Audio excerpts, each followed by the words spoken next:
Black Monday, black coaches get fired on Black Monday. The Rooney Rule is a joke. Black coaches do not get a fair shake in the NFL. This has been a problem for a number of years now, and I don't care how many race summits that Roger Goodell wants to hold on Super Bowl weekend, end racism, they want to put it on helmets, or love wins, or whatever they want to put on the helmets and on the end zones about equality. It is still a problem. And it's not just with coaching. The Titans fired their GM, who had 4 years left on his contract. You go, boy. Yo, yo, yo. Do not adjust your TV sets. You see this face. You see that face. Sports Talk. It's a brand new year. It's a brand new year. It's a brand new year. U-Goboy podcast. We're doing Sports Talk tonight, right? Let's go. Oh, yeah, oh, yeah. Brand new episode of the U-Goboy podcast coming at ya. Yahtzee. Whoa. Hey, this a vibe, nigga. Whoa. Woo. Secure the bag. I need more. Hey, 3P, Jordan. Whoa. Woo. I can't keep it on a low. This a whole vibe. I don't need a plug, no cosign. Thinking out loud, that's a gold mine. Mask on, yeah, COVID-19. Baby mama, yeah, looking like Rihanna. Rest in peace to George, rest in peace Brianna. Still kicking like Van Damme with my niggas in Amsterdam. Oh, Steve, give me the Kevin Nashes. That's all I want. That's all I want. That's all I want. The band is back together. The band is back together. Oh yeah, it's your boy, U-Goboy. And I'm not alone. We got Mongo! Mongo-licious. Happy New Year. Happy New Year, brother. What's up, dog? Let's do this thing. Yes, Sports Talk, the U-Goboy podcast, episode 59, closing in on 100. We'll be there before you know it. Crazy. So much to talk about. NFL playoffs. Oh, man, the NFL season's wrapped. We got a bunch of firings, some coaching hirings, the coaching carousel. We got a lot to discuss, but before we say another single solitary word, round of applause for all the subscribers and all the followers on all the channels, all the platforms. We love you guys. Again, it's a brand new year. We're about to turn 3 as a podcast. Wow. And we got Steve on the boards. We got Steve franchise on the boards. Give me those Ric Flairs. Give me like 50 Ric Flairs. I want Rick to feel like he's here, styling and profiling. Woo!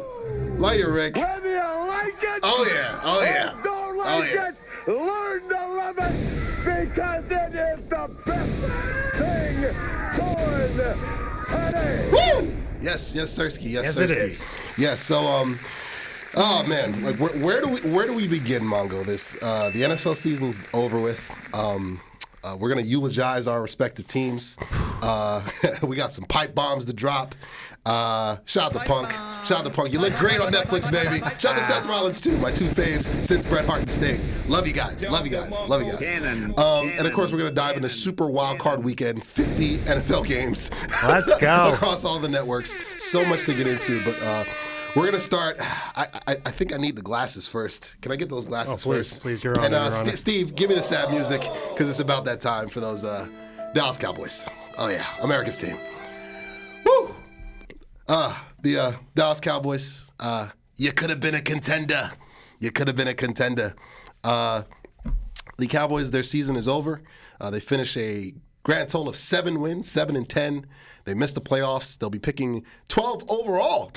All right, not bad. NFL Draft Super Show on the way. That's a win. Yeah, I think so. Mike McCarthy, as of now, he's still the head coach of the Dallas Cowboys. That's subject to change by the time this episode drops. Yeah, I missed that guy. How about them Cowboys? I missed that guy as my head coach. Can I get one more? Jimmy, where you at, Jimmy? Steve on the boards. Yeah, so another disappointing season, going on 30 years and counting without a Super Bowl win for America's team. I'm going to remember this season as not what could have been, because we kind of called it probably by week 3 or 4 of our show that they were going nowhere fast. That's right. Even before CeeDee Lamb with his injury, before the Micah injury, even before the Dak injury, even before the Trayvon Diggs injury. Dom DeMarco, that's a lot of injuries. even that's not even all of them. DeMarcus Lawrence, Neeland, God, Zach Martin. I could keep going. The injuries destroyed this season, but what destroyed the season before it even started was the soft rebuild, inactivity, the all-in lie by Jerry Jones. What he really meant to say with the all in, he was talking about all in on his acting career, because he made a cameo on The Landman with Billy Bob Thornton on Paramount Plus. It's actually a really good show. Shout out. Yeah. Oh yeah. And he was talking about all in with the Thanksgiving Day halftime performance of country music artists, which escapes me at this moment. The all-in was the soft rebuild. All-in to the draft and a soft rebuild. Dallas was not trying to compete this year. They weren't. And so I'm not surprised that they finished 7-10, missing the playoffs. My question to you, Mongo, is what's next? Where do they go from here, assuming that Mike McCarthy is brought back? I don't see Bill Belichick's he's in college now. That was my choice. Mike Vrabel is being fast-tracked to the Patriots. We're going to get to that with the coaching carousel. Where does Dallas go from here? Listen, it's tricky because we're gonna mourn two teams today. Oh yeah, one of those teams is actually atrocious, and one of those teams is the Dallas Cowboys. I agree with you completely. We said from day one they lost the offseason by a mile, but the talent was there. It just literally couldn't get on the field. Facts. So I mean, you're definitely looking already. I mean, you basically have 10 draft picks in that sense because you're going to have guys coming back and adding to the team. Listen, we did disagree, a couple episodes ago. I said just as a Cowboy fan, you should be hoping they just lose out completely, because we had to hear all the nonsense about how Cooper Kupp needs to be paid like a premium backup, Cooper Rush, excuse me, and Trey Lance, looked good, and now do they have two premium backups, and Mike McCarthy saved his job and all this nonsense, and you've kind of played yourself in a position where. I think the first thing you do rhymes with BAFTA running back, and then you bring back a lot of that defense, and you run it back. Because listen, I love we'll get there when we talk about the playoffs. I love what Washington is doing. Mm-hmm. I think Detroit has figured it out. But what's unique about the NFC is there's no easy outs, but there's also no absolute unbeatable juggernauts. If you can get into the playoffs, you have a true 1-7 shot of going to the Super Bowl. And so that's it. Nothing went right this year, right? Yeah. Forget what they did wrong. You need a little bit of luck to do anything. See anyone who got the Jets on their schedule this year, and and they didn't get an ounce of that this year. So add a tiny bit of luck, add all that health back. There's no reason not to think they can at least be at the level of the Packers, the Rams, the Seahawks, the teams that were right in there for contention until the end. So I'm sure a lot of Cowboy fans, I don't know if you would want to hear this, but the answer is not a whole lot. You've put yourself in a position now, especially by looking good in December. The pieces seem to be there. You need an offense that has at least more than throw to CeeDee Lamb as an option. Subscribe to the channel. Episode 59 of the U-Goboy podcast. Make sure to grab the merch too. Grab the merch. Me and Mongo, we got the hoodies. Hats are on the way at some point, but hoodies aren't. See, hit the link below to my email if you want an exclusive hat, or just come to the live shows. But yeah, I'll feel a lot better when I know what the plan is for free agency, because you can't do nothing. See, the problem is you have to start with exactly. You have to start with the assumption that there is a plan, right? Because that was our assumption last year, and it turned out you could either make the argument the plan was don't do anything, or there was genuinely no plan. Yes, facts. And again, with 30 unrestricted free agents, they can't do that again this year. No, they won't have a team. They literally will just not be a team. Like you got to do something. You're not replacing 30 guys with 10 draft picks and 20 undrafted free agents. Right. You're just not going to do that. So They bring me a running back, Ashton Genty, I'm looking at you, or an extra pass rusher, Abdul Carter, I'm looking at you. He's not dropping. I won't let him. I will go to the draft and make the pick myself if I have to. Spoiler. Or you want to trade for a Tyreek Hill who's unhappy? Yeah. You'll have my attention because he could go for a second or third round pick, and I wouldn't be mad at that. You only need one pick if you're Dallas. You just need the pick that rhymes with the bye from Moisey State. And exactly. You're good. I'm just gonna keep saying Ashton Genty until he's a Cowboy. Oh, Frisco, Texas native, by the way. I have not seen more of an Hometown hero. obvious. Again, remember, I was saying lose out so you could just better guarantee getting him, but the plan to me has always been the same. Get that guy in your backfield. Yes. And again, we've seen what a great running game can do with Derrick Henry. Lamar Jackson looks a lot better this year. Yeah. And mind you, two-time MVP, not to saying that he was a scrub or anything, but a run game makes things easier. Jalen Hurts, concussion aside, he's looked good. I was going to say, Barkley has completely changed that. I mean, they didn't do a whole lot. They just put the Energizer Bunny back there. Exactly. And hell broke loose. Everybody's saying, Kellen Moore, oh my God, he's taking it. I'm like, Kellen Moore has realized that I should probably run the ball with Step Saquon. one, hand to Saquon. Yeah. Step two, profit. I mean, literally. That's it. Literally. So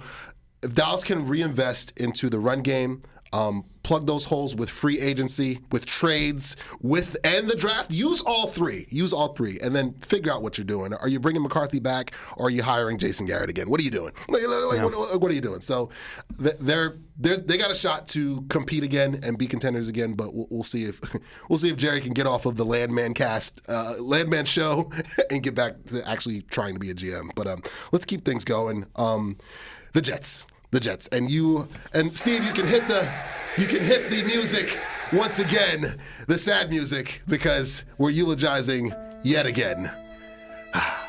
They could have been a contender. He came with eulogy. This is brought to you by New Roads Media. A reading from the Book of Morissette. Mr. Play It Safe was afraid to fly, packed his suitcase and kissed his wife goodbye. Played the Vikings tight, then the game got late. Threw that awful pick, then lost 7 of 8. And isn't it ironic? Don't they stink? A little too ironic. Yeah, they really do stink. Ladies and gentlemen, people who are just here to buy Kendrick Lamar tickets. Savage! And of course, lack of friends. We gather here today at Giant Stadium to mourn the loss of the 2024 Jets. And yes, I do say Giant Stadium because despite the fact that's a team that gave up on Saquon Barkley just to bottom out, just to still need to trade assets for Shedeur Sanders this draft, by the way. Somehow they're still the lesser of two evils in the Jimmy Hoffa house of hell we call MetLife Stadium. Not Jimmy Hoffa. But I digress. We are here today to mourn the 2024 Jets, who, by all accounts, were professionals till the very end. They demonstrated respect for their elders specifically, managing to lose games along the way to either players or coaches, all of whom have been their quarterback in the last 7 years, including Josh McCown, Sam Darnold, Geno Smith, Joe Flacco, the team that currently pays Zach Wilson, and the team that currently has Mike White on their practice squad. Not Mike White. Well done, Jets. They, of course, demonstrated consistency by making sure Elijah Vera Tucker was too injured to play Week 8 for the 3rd year in a row. True stat. I swear to God, look it up. And, of course, determination, as in Hassan Reddick is determined to never play here again. Savage. I know it's a little unprecedented, but the Jets have asked that at this eulogy we also do the will reading, so we're going to do that real quick. They have actually left most of their belongings to the Denver Broncos. Oh, wow, savage. To the Denver Broncos, the Jets leave John Franklin Myers. May he continue to have twice as many sacks with them as they did with us. Savage. They leave one of the worst performances ever in a win that turned out to be the reason the Broncos got into the playoffs. And they leave tickets to the Maury Show because given the fact that dating back to 1968, the Broncos are 18-9 against the Jets, Bo Nix is their daddy. They just don't know it yet. Savage. A couple other giveaways here. They give, ironically, the Rams the exact same gift they gave the Broncos, a lackluster performance in a win that turned out to be a must for the Rams to make the playoffs. Savage. And last but not least, the Jets leave the Packers' Robert Saleh. May they never lose an out-of-the-division game again. Undefeated outside the division since he went there. 2024 Jets, not fondly, but you will be remembered. I'll think of you when Hassan Reddick makes the Pro Bowl as a Tennessee Titan next year. Savage. I will think of you when Garrett Wilson Riley smiles and demands a trade this August. Savage. And of course, I'll think of you when a Robert Saleh-led head coach team makes the playoffs before the Jets do. Savage. Because the bottom line is this team is miles and miles in a hole. And they are going to have to climb out step by step by step. And it is just really fortunate that our next coach has a foot fetish. Savage. Thank you. Round of applause. Round of applause. Round of applause only on the U-Goboy podcast. That's Mongo. That's why he's sitting here. That's why he's on the logo. That's why he's on the merch. This is brought to you by U-Goboy merch. Subscribe, subscribe, subscribe. Yeah, well, from the makers of old white out-of-touch owners, Jerry Jones and Woody Johnson. The chance of sell the team. I was at the Jet game this week, and the chance of sell the team it was random. It was like, the minute hand hit 6, someone can't sell the team. Nobody cares anymore there. Nobody. First of all, 60% of the place was empty. Yeah. Nobody cared. The one time the place erupted was when Adams and Rodgers threw back and forth 40 times, and then Devontae Adams got knocked back to 4th grade like Spike does in Little Giants. Lord have mercy. It's terrible. It's bad. And in case you're wondering, there's nothing even on this paper. I can literally just talk about them and say how terrible they are. To put a button on that, the opponents home and away have been announced for both teams. The Cowboys play the Jets next year. 1-0. At MetLife Stadium. Oh, we are going to that game, baby. Let's go live. That might be an on-location episode right there. It's a MetLife. We'll be there with Joe Beningo, of course. Ah, yes. And we'll bring Steve too. On location episode. Can't wait. Give me some Bart Scotts. Can't wait. So let's keep things going. Can't wait. Let's keep things going. So what time is it? It's clobbering time. Give me the pipe bombs. Give me the pipe bombs. Keep it going, Steve. I'm gonna go get Charlie's. I'm definitely getting a Wawa sandwich after this. Those chicken finger sandwiches are amazing. Tell me when I'm telling lies. And another one of those. Tell me when I'm telling lies. This pipe bomb is brought to you by New Roads Media. U-Goboy podcast merch. Grab the merch, as well as Bravery Studios, the home base. So there were a number of coaching moves. This is Black Monday. Took place after the final regular season game of the year, and it's funny that Black Monday, that black coaches get fired on Black Monday. Yeah. Tell me when I'm telling lies. All right. So Tell me when I'm telling let's lies. see. Gerard Mayo, he loses his job. I think that's a fast track to Mike Vrabel. I'm just throwing it out there. Seems right. Robert Kraft, what did you expect for him to do this year?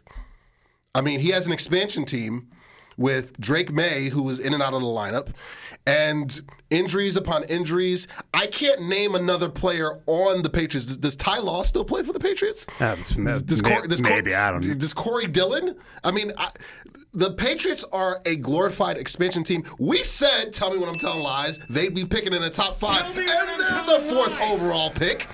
The Bills, for whatever reason, they were resting guys. They just handed them an extra win. But the Patriots are about as bad as we said they'd be. And then, let's see, Dan Campbell, my opinion, the best coach going right now, not named Andy Reid. His first year in Detroit, you know what their record was? 3-13.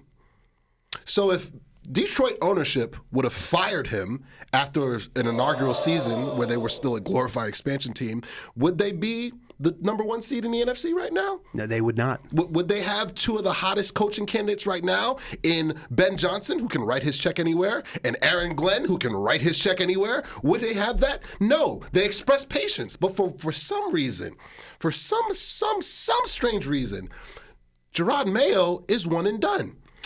Oh, man, I think the Texans had a couple of black coaches that were one and done. I think that Van Joseph, he's a DC now. I think he was one and done in Denver. You see the common trend here? And miss me all the way with the whole Rooney Rule. Because the Patriots, they interviewed, I think, Pep Hamilton and I think Byron Leftwich as they're not getting the job. I was going to say, who just waits around for this time of year. For his Rooney Rule interview, they're not going to be serious contenders for the job. It's Mike Vrabel's job. Unless he somehow gets the Ohio State job. Go Penn State, by the way. Unless he somehow gets the Ohio State job, Mike Vrabel is the coach in waiting. Everybody sees it. Everybody knows it. The Rooney Rule is a joke. Black coaches do not get a fair shake in the NFL. This has been a problem for a number of years now, and I don't care how many race summits that Roger Goodell wants to hold on Super Bowl weekend, and how many times they want to end racism. They want to put it on helmets or love wins or whatever they want to put on the helmets and on the end zones about equality in the NFL. It is still a problem. And it's not just with coaching. The Titans fired their GM who had 4 years left on his contract. Rand Carthon. It was Rand Carthon's idea to trade away A.J. Brown, right? Whoops. Was it? Whoops. It was Rand Carthon's idea to go with Will Levis. It had to have been, right? I don't believe that's true, but we can fact check that. I don't but believe I think that you're wrong there. for 1 second. Black coaches and black GMs do not get a fair shake in the NFL, and it's trash. That is clownish. And NFL, do better. Can we do better? I'm sorry. I need to add to the. Go for it. First of all, actually, can we come back to Gerard Mayo because that deserves its own special place in Pipe Bomb Hell. We will. But the epitome here is what is going on in Minnesota. You have Brian Flores who gets blackballed for challenging the Rooney Rule. No pun intended. Right? Oh, sorry. Yeah, no pun intended. Sorry. He gets put in the corner. I guess. I don't know. How can I not avoid it? Because it would be blacklisted. I guess it would be the other way. But anyway, you got the point. He gets put in, in timeout for actually speaking up about this. Facts. He gets to the Minnesota staff. He revives what's left of Stephon Gilmore. Facts. He has sack leaders all over the place on that team. He has an absolutely top-notch defense over there. Facts. That's just a who's who of either I thought these guys were retired or who are these guys. Meanwhile, you have McCown there. Josh McCown is the quarterback coach. He is literally just collecting a paycheck because O'Connell's the brains over there on Facts. that side. Tell me one telling lies. He went 1-11 before getting Mercy fired, dealing with Bryce Young, and yet somehow they're both prime candidates for head coaching jobs? Are you kidding? How are those two guys in the same breath? Pipe bomb. And you know why? Yeah, because we one know has white on their on their social, on their eligibility card, and one does not. So that counts for way too much. He's not wrong, guys. I'm sorry. He's absolutely correct. Brian Flores, just go back, take 5 minutes, Wikipedia the page, watch what's happened to him if you haven't been paying attention to Brian Flores, and he's the epitome of you're absolutely right. What is wrong with this whole process? Tell me when I'm telling lies. This is episode 59. We're coming in hot. It's a brand new year, but it's the same OGs. You see the logos, you see the hats, you see the hoodies. We're here. Steve's still on the boards. This is the U-Goboy podcast live from Bravery Studios in lovely Garfield, New Jersey. Those pipe bombs needed to explode, but let's keep it moving. This is super wild card weekend. Let me get a couple more Kevin Nashes real quick. A couple more Kevin Nashes for sure. The band is back together. The band is back together. Hey, you got a Diamonds Are Forever? Can I get like 10 Diamonds Are Forever? I didn't know we had that. Yeah, we got it over there. Diamonds are forever. Diamonds are forever. It's about that time with Super Wild Card Weekend. And, oh yeah, give me 2 more Chris Tuckers. Give me 2 more Chris Tuckers. Yes. Yes. Super Wild Card Weekend. This is the NFL's version of March Madness, Winter Madness. Yeah, so we've got a number of matchups. We got Eagles, Packers. We got Commanders, Bucks. We got Vikings, Rams. We got Broncos, Bills. We got Steelers, Ravens. We got Chargers, Texans, and we got Jets, Cowboys. Joking. Got my hopes up there for a second. I mean, I think Wofford plays Georgia Southern in the NIT at some point. I mean, there's 70 games on Saturday. This thing has gotten out of hand. This is what the NFL wanted. Is this what they wanted? Give me those Dom DeMarcos. Roger Goodell, you're getting a couple more Dom DeMarcos. Well done. Well done. You do you. You're all welcome. You're all welcome. So yeah, I mean, what I will say, let's tackle as many of these as we can. We still got time. So let's kick things off with the Eagles Packers. Jalen Hurts is playing. Shocker. Even if he is partially concussed, there's no way in the world he's not going to be clear protocol. Right. Because, NFL cares about safety so much. He's playing against the Packers. What I'll say is the Eagles, if the Eagles play their best, Packers play their best, Eagles should win. They're at home. The cold is not going to affect the Packers if it is cold, right? Because that's what they live in.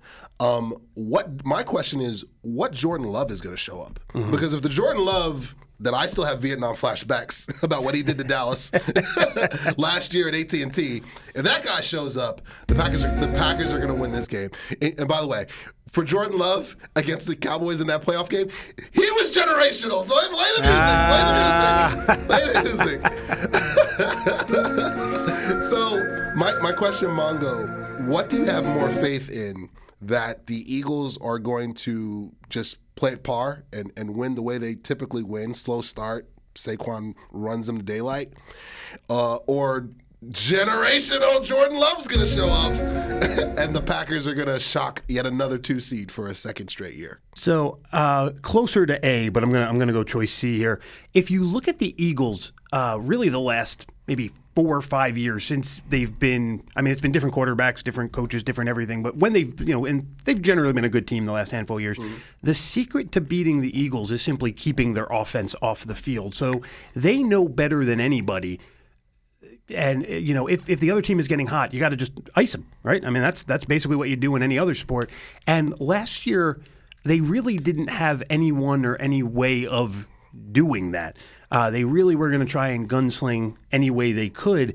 And this year, what I feel most confident in is that if Jordan Love comes out generational, Play the music. I think that it's like Pee Wee's Playhouse, man. I love it here. I think they both know and actually have the ability to let Saquon slow it down. And so I don't think Jordan Love can get to the level of cooking he was in last year's playoffs. And so I think that'll keep the game close no matter what.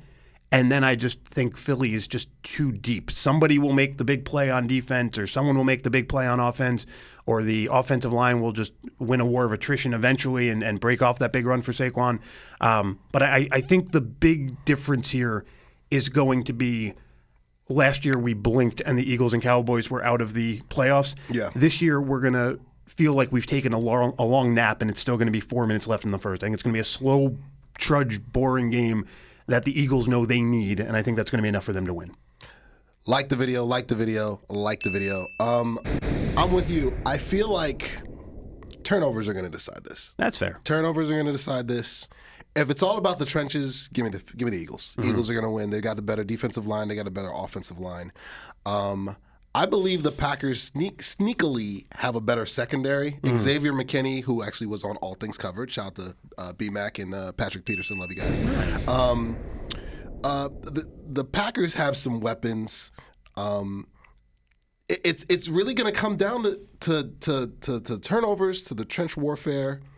If who can run the ball more effectively, that you got to give that to the Eagles, because that's the way they're built. Josh Jacobs can run the ball, but again, against that front, I don't know. Mm-hmm. And like you said, I think the Eagles are going to control time of possession, so they're not going to allow Jordan Love to get hot. Right. They're going to do what the Cowboys should have done. Yes. But even they couldn't do it as easily. You need that running back that you can absolutely absolutely rely on for that. So I don't necessarily blame the Cowboys as much as I love to. They didn't match up correctly. I think the Eagles can definitely match up. And plus we weren't built to. We were built to have a lead and then have our pass rushers attack. That's the calling card. That's how we won 12 games last year. When you lose 6 to 9 starters, you can, and your defensive coordinator to a divisional rival, you can't do that anymore. But what I'm saying is, I think that the Eagles, like you said, I'm with you 100%. I think they're going to control the clock. They're not going to allow Love to get hot. He kind of did shred them in the opener in Brazil. Yeah. But again, the Eagles made all the key plays, the key runs, the key moments, key takeaways as well. Takeaways was a big reason why they won in Brazil. Yeah. The field was terrible. I was going to say, that game also came down to who felt the safest leaving their hotel. Exactly. I mean, you really can't. You can't learn a whole lot. I'll also just say real quick on this one, because I know we want to try to get to him, and I just realized this clock doesn't necessarily tell me anything. It's all good. It's all good. I got you. But, Sirianni, I love you, buddy. If you ever want to come be on our show, please do. But I do basically dehumanize him throughout the entire year, right? What did I say the secret to the Eagles' success was this year? Is that they have finally Sirianni-proofed their roster. Yeah. And I think it's kind of the same thing here.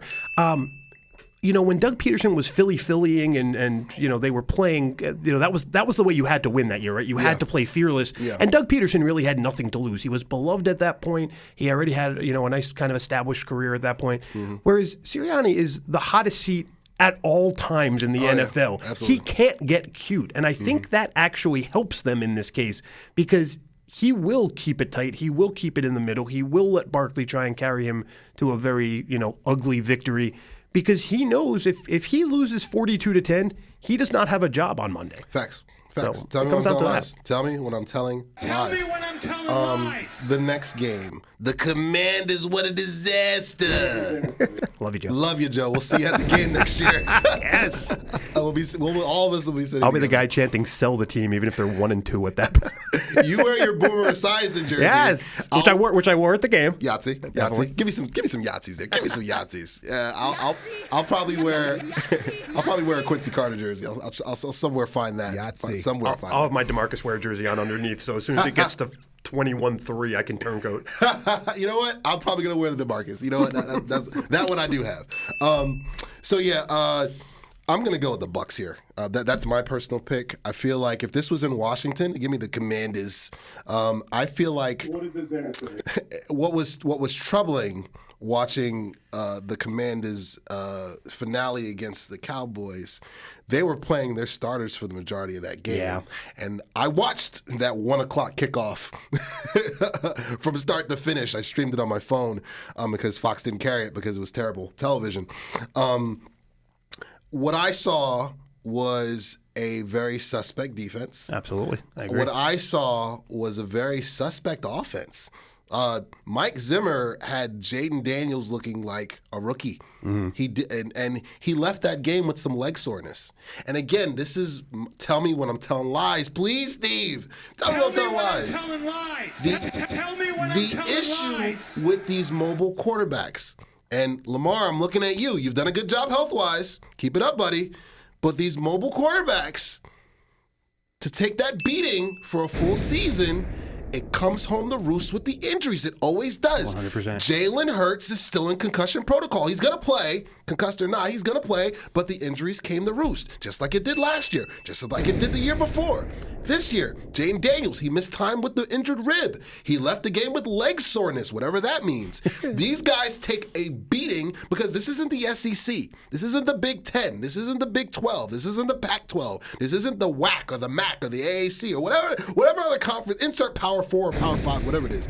This is the NFL. These are grown-ass men that you're taking a beating from for 17 games, 18 weeks, including your bye. 20 to 25 if you include playoffs. Who now play with nothing to lose, by the way, now that we're in the one-and-done section of the year. So every play is going to be 200%. Tell me when I'm telling lies. It's the honest-to-God truth. And it's, Tell me when I'm telling lies. So if the Commanders run the ball, if good Baker shows up and they're at home, give me the BUCS. It's going to be a close game.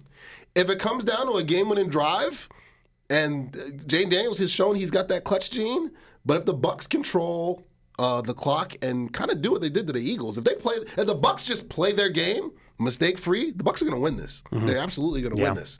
I think the Commanders, this is a step in the right direction. They've definitely turned things around. I don't want to say they've overachieved, but I am going to say that they overachieved a bit. 12 wins. 12 wins. That's a lot. That's a lot. That's a lot. We both picked that's up. a lot of. That's a lot if you're a good team. I mean, we thought the Jets were a Super Bowl contender, and we were debating between 11 and 12. I mean, 12 is a huge number. Yeah, they won 12 games for the first time since 1991. Yeah. I mean, it's been a very long time. That's back when they were the Redskins. Please don't cancel me. So it's like so yeah. It's been a while. But I think the story ends here. I really do. I think the Bucs are the better team, and I love what Baker's been doing the last month. You know, Baker has definitely, with some better coaching, because coaching matters. Baker looks like Oklahoma Baker. Yeah. He's playing very well. He's playing at a high level, and him and McMillan.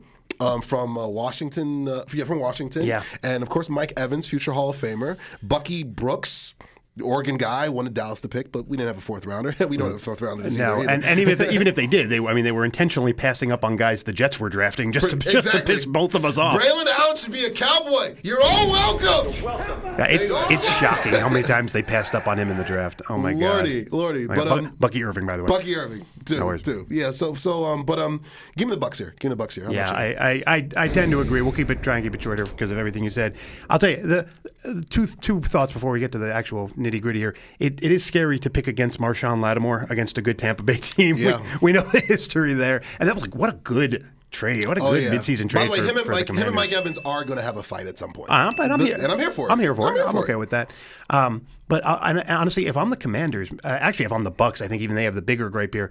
I think this is the way tougher side of the bracket. I think the Rams did real well, and we'll talk about that game in a minute. But I think the Rams did real well to get from the to get down to the 4. If I'm the Bucs, I'm thinking, man, I got to host this absolute cannon fodder of a team we know nothing about. Then I have to go to Philly, one of the nastiest places to play, and then I have to go to Detroit. If it gets that far, it's ugly.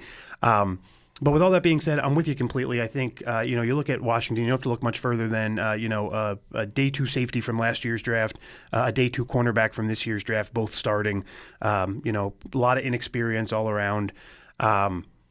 Tampa Bay, meanwhile, I'm with you. Jalen McMillan, you can make the argument, well, isn't he a rookie too? But he seems to have figured it out in a big way. And you knew Washington could, you had 3 big players there. Polk has been a disaster in New England. Yeah. So he's kind of the tiebreaker of good or bad in Washington. He's actually had a better season than his buddy Roma Dunze. Yeah, he's been and he's been a great find there. I also think it does. We saw this. I mean, super throwback show manager, but we saw it with Jerome Bettis. Towards the end of his career, sometimes these teams tend to sort of center their energy around. Let's be real, Mike Evans can't really have that many more shots at this. And if you're Washington, listen, you can't go in saying we're satisfied, but in reality, if they lose, they could lose 1,000-0, and they should be very, very satisfied with how this season plays out.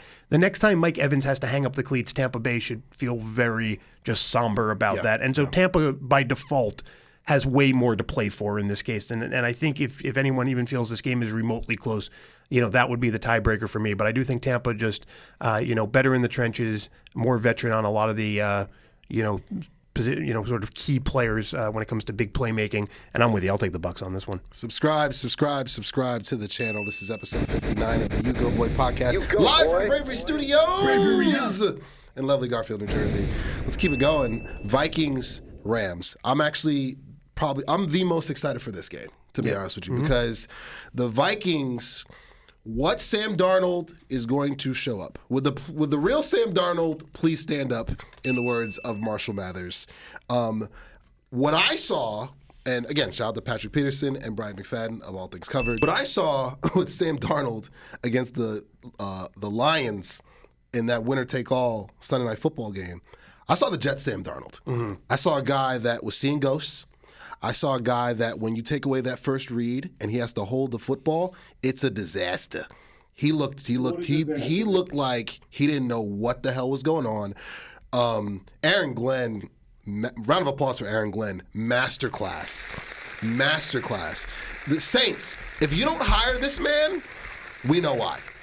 Because I forced the Jets to do it first. Jets, come on, don't be dumb about this. I digress, but come on now.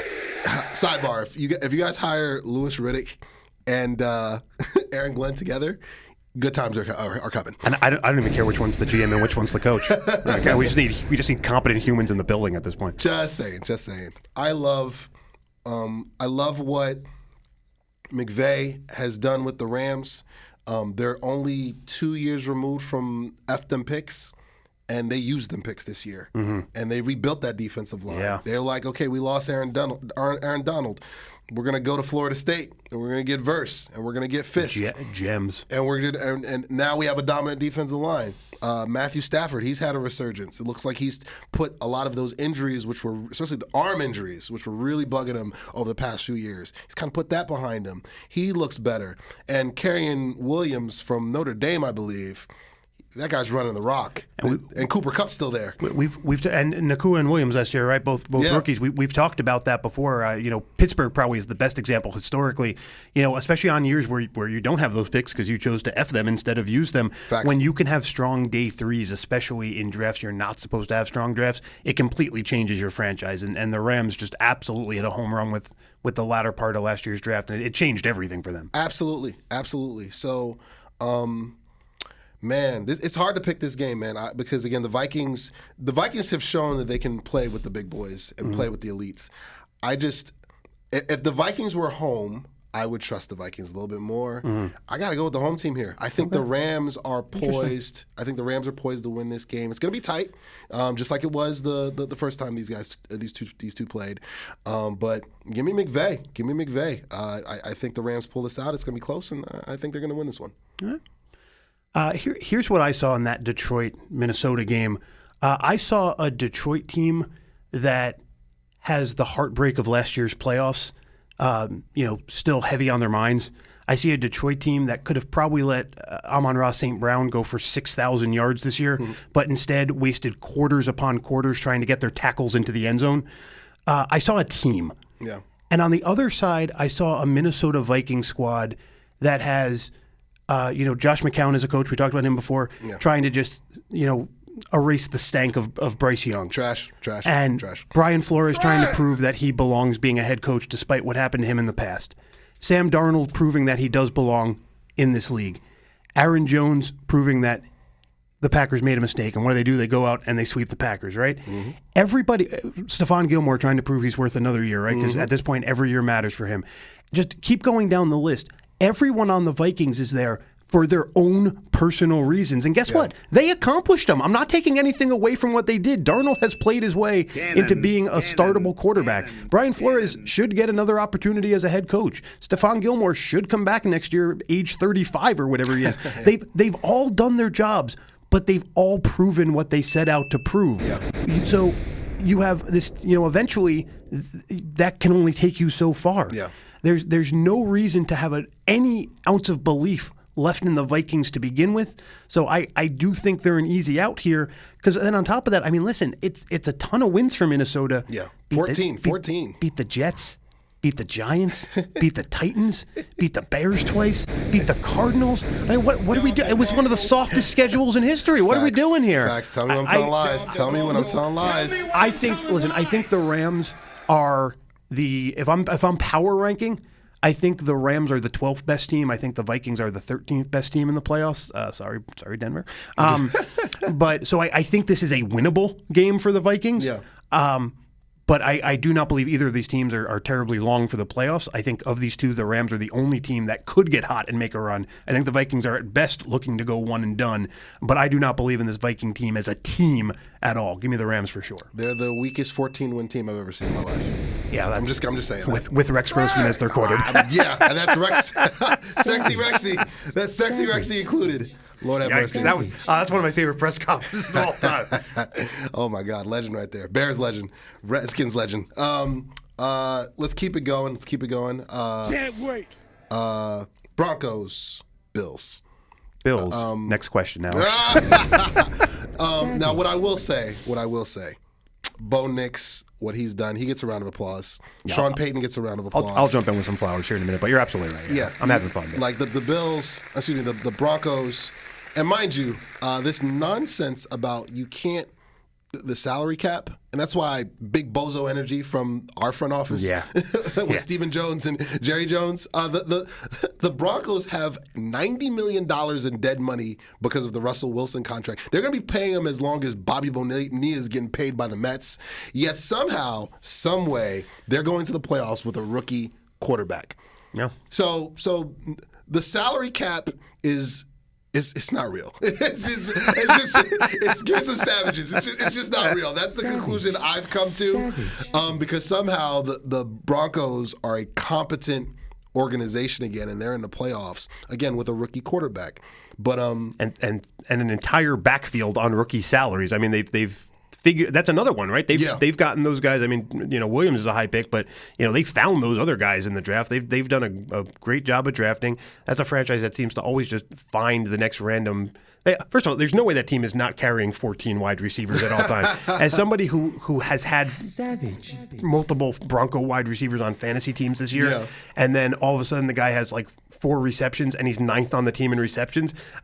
Where are they getting these guys from? There's way too many players on that team. There's no way they're a legal roster.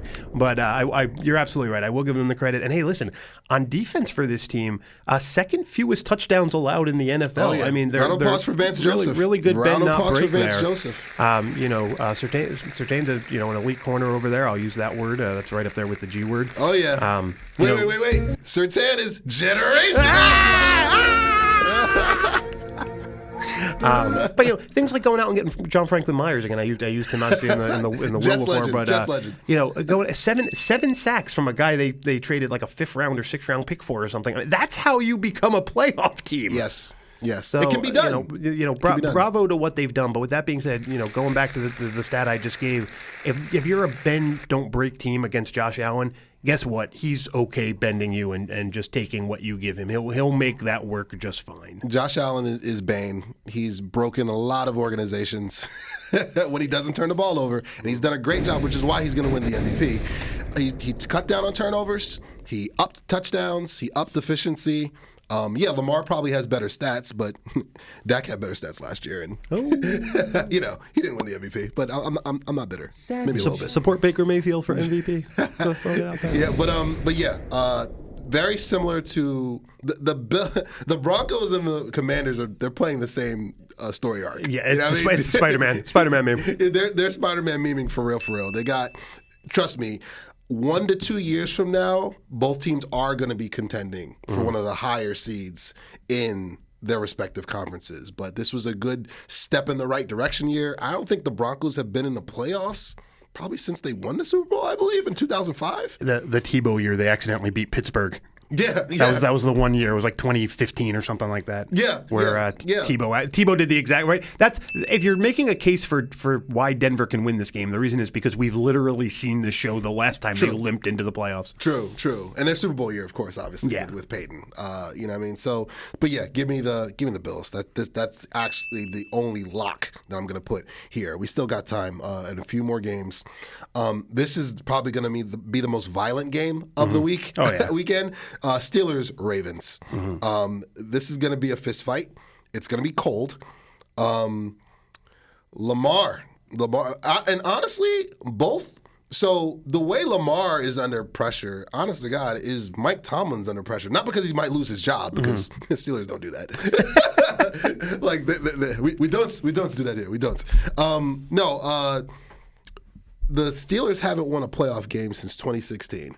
Wow. Holy moly. Let's say that one more time. The Steelers have not won a playoff game since 2016. Who are they, the Jets? Yeah, exactly. So oh yeah. Sneak it in there, see if anyone notices. Steve shows violence in 2025 as usual. It's the beard. But no. 2016 was a great year. We were 13-3, but we didn't win a playoff game. But who's counting? It was counting. Jason Garrett made sure we didn't win a playoff game.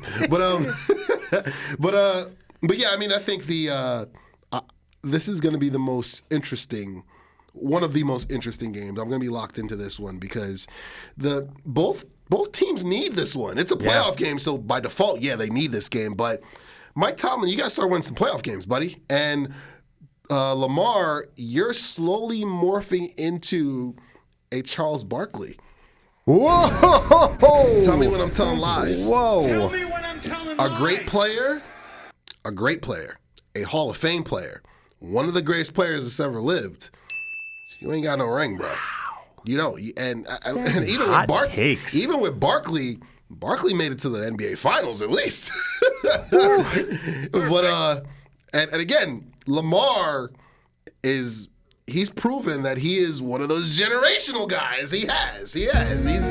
Lamar has earned the G word. I'm not disrespecting him in that sense. What I am saying is, and Josh Allen, like, you're kind of in that conversation too. This is the Mahomes era. Yeah. This is the Mahomes era. We're not talking about them because he's got the bye, shocker. And we're not talking about the Lions really that much because they got the bye, shocker. We're in the Mahomes era. At least Burrow has gotten to a Super Bowl through Mahomes in the Mahomes era. Josh Allen, you have not gotten there. Lamar, you have not gotten there. And Patty beat both you guys. And Patty's beaten both you guys in your building. Savage.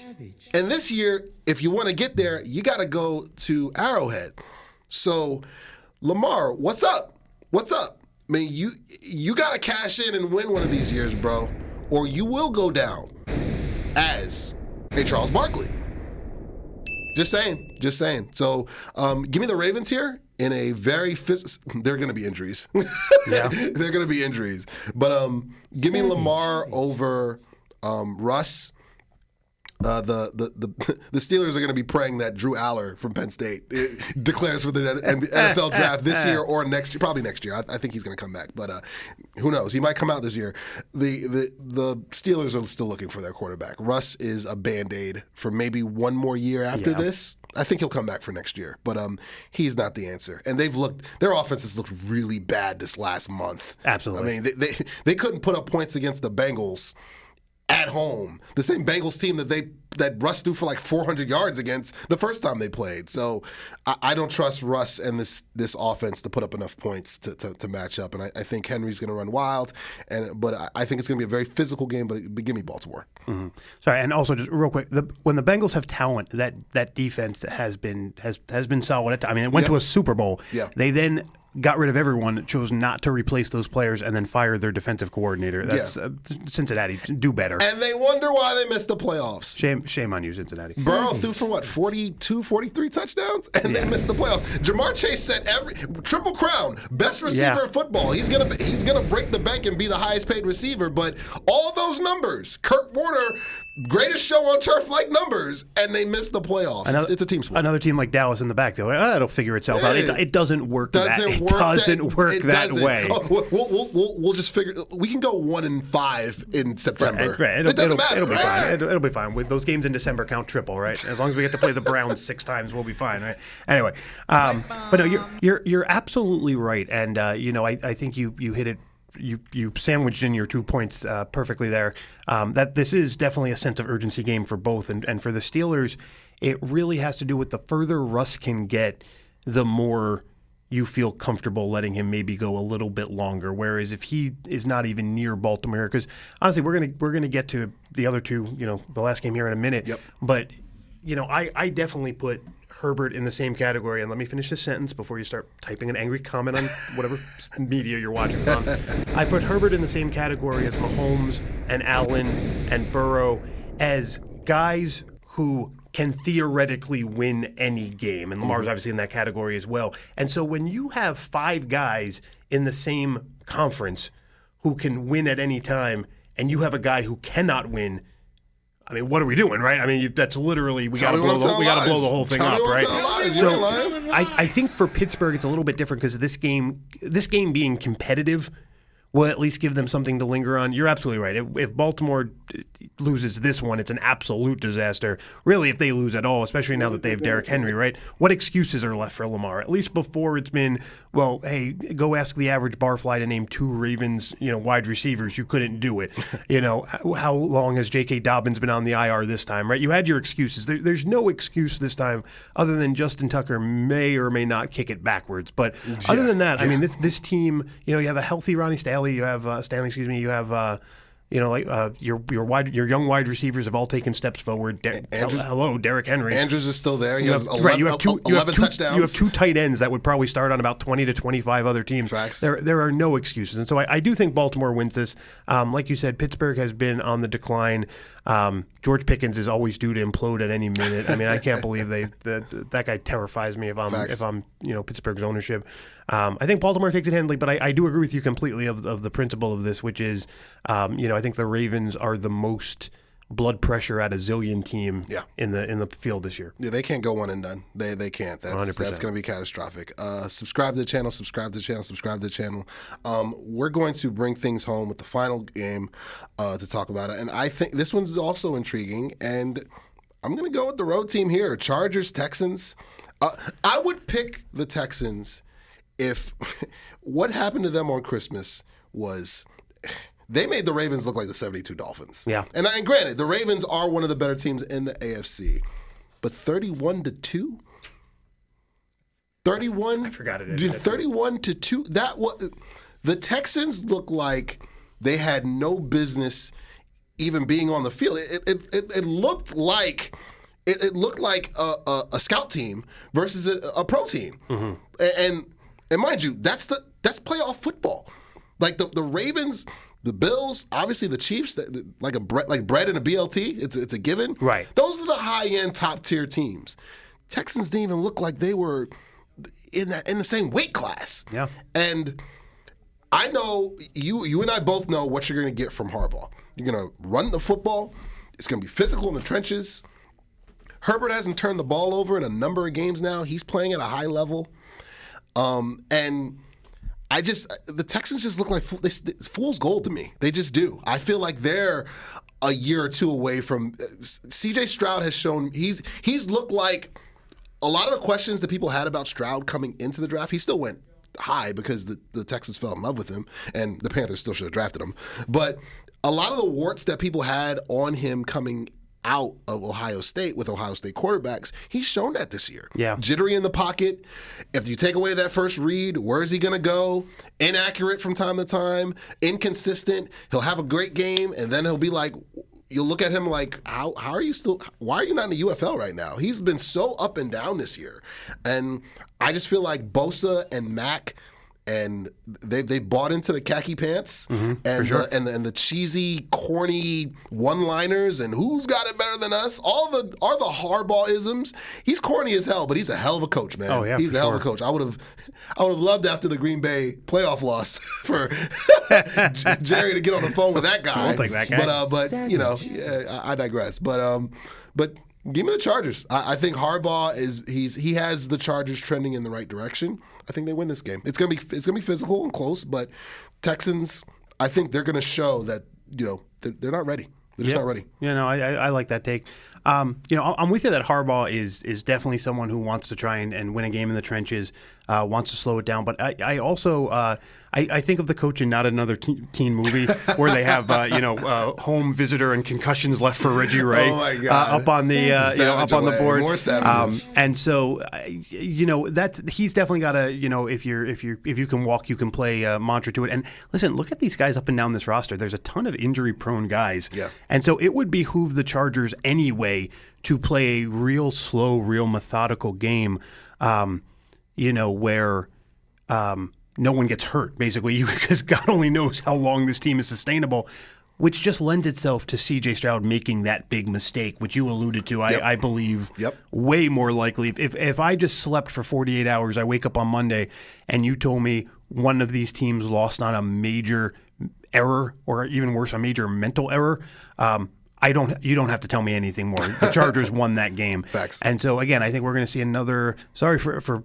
I hope I'm wrong. For people looking for 50 to 30 games all over the place, I'm betting a lot of unders this week. I think this is another trudger waiting to happen, and I think that plays way more to the Chargers' strength. I think that's what they want to have happen, and I do think the Chargers take this fairly handedly in a game that maybe doesn't reflect in the score that way, but I do think we'll be talking about how strong the Chargers look, even though I think that's going to be by design. Like the video. Yes, Super Wildcard Weekend. You guys have it there. We're going to end with, it's been a while, some rapid fire on the spot course, we didn't rehearse it. Hey, yeah, dude, I didn't even know this was happening. Let's go. This episode of Rapid Fire is brought to you by U-Goboy merch. Grab the U-Goboy merch link below. So we got time to go back and forth probably 2 or 3 times. So Okay. First question: what quarterback is going to have the biggest Super Wildcard weekend? Ooh. Man, I am going to say Justin Herbert, and it's going to be mostly due to his opportunity to have it. Gotcha. It's all you. Who loses first, Detroit or Kansas City? And if you believe it's in the same round, who loses worse in that round? I think I'm not allowed by law to say Kansas City under any circumstance. You people are learning. You are all learning my way of picking playoff teams. Yeah, man. I'm not going to pick against them until I see them lose. Yes. So, now we're doing this right. And I hate this because Detroit, man, I want them to win this year. Mm-hmm. I do. I absolutely agree. I want to see Dan Campbell just be a complete nut job on the sidelines or in his presser. I love the culture he's instilled there, and again to go from 3-13 to where they are now. I love watching Ben Johnson's offense. I do. It just makes me more mad at Mike McCarthy when you see it done so well. Savage. But yeah, I think you're more apt to see Dan gamble away an opportunity for them to get to the Super Bowl again Fair. than for the Chiefs to wet the bed. They still haven't scored 30 points. They didn't score 30 points in a single game this year. Which again, when you go back and look at Olajuwon and Drexler coasting through the regular season in the mid-90s, I don't believe for a second this isn't completely, not only obviously by design is one thing, but completely everything's premeditated. They are aware of what they are doing. Yeah, facts. All right, we'll go one more each. Sure.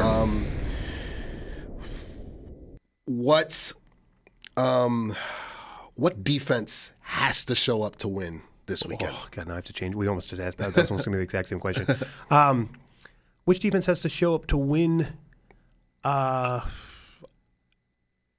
mean, it's kind of a cop-out, but it's got to be Denver. Because the only way Denver is winning that game is 9-7. I mean, right. there is no other option. And here's the problem. They need to exceed showing up because we know what Denver is when they show up. They are a team that bends but does not break. Yeah.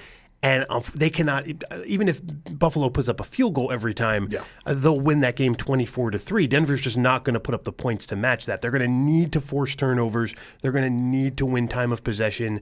Fortunately, Denver, the one thing Denver is going for them is they have literally a running back for every occasion. So they'll go with more of their trotting offense and just try and plotting offense and slow down Buffalo. But Denver's defense would have to be immaculate for them to have any chance. Yeah, I would have also accepted Green Bay or Pittsburgh, but I don't think either. I think we have the idea there. The underdog. The underdogs need the big game from the defense. Yep, and you've got the final one to take us on home. You can include the teams that are on the buys here, but considering we're stuck in New York hell where the Giants and Jets own us for 6 hours a week, I want what team are you most excited that you'll get to watch every game of theirs in the playoff, and what player specifically are you most excited that you'll get to watch during the playoffs? Detroit. Okay. Detroit. Player-wise. Go ahead, say Dan Skipper. Say Dan Skipper, you coward. I dare you. No way. No, not a chance in hell. He's in money today. Player, man, that's tough. I'm going to go. Man, that's a tough one, man.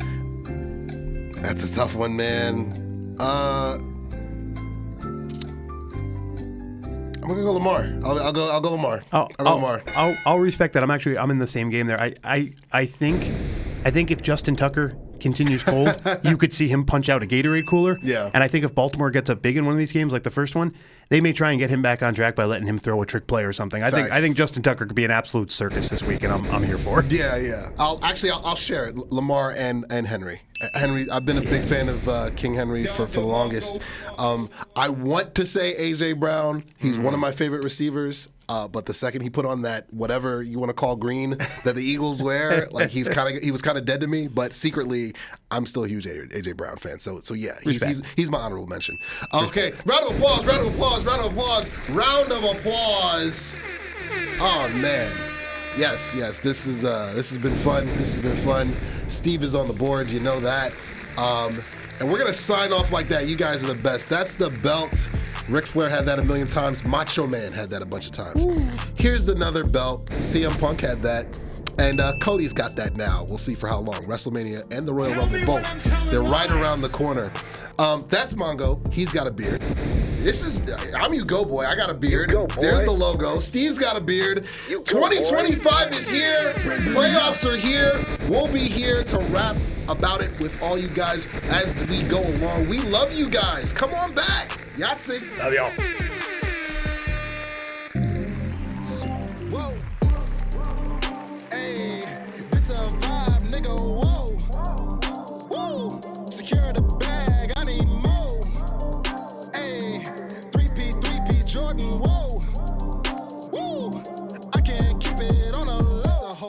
This a whole vibe. I don't need a plug, no cosign. Thinking out loud, that's a gold mine. Mask on, yeah, COVID-19. Baby mama, yeah, looking like Rihanna. Rest in peace to George, rest in peace Brianna. Still kicking like Van Damme with my niggas in Amsterdam.